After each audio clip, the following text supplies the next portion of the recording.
Triangle ఏబీసీలో AB equal to AC మరియు angle C equal to 40 degrees అయిన angle A to angle B అన్నాడు. ఏ ఇచ్చాడు మనకంటే ట్రయాంగిల్ ఏబీసీలో ఏబీ ఈజ్వల్ టు ఏసీ అంటే ఈ రెండు భుజాలు సమానం అంట.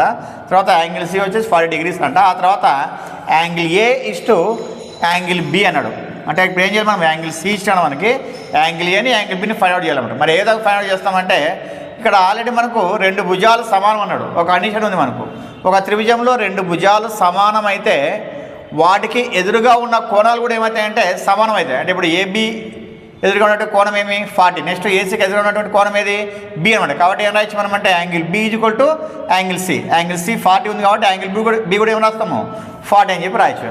ఆటోమేటిక్గా మనకి ఇది 40 ఎంత 80 తర్వాత ఏ అంటే ఏం చేస్తాం మనం 180 మైనస్ చేస్తే ఎంత వస్తుంది యాంగిల్ ఏ మనకు 100 degrees వస్తుంది. కాబట్టి ఏ అంతా 100 degrees అనమాట.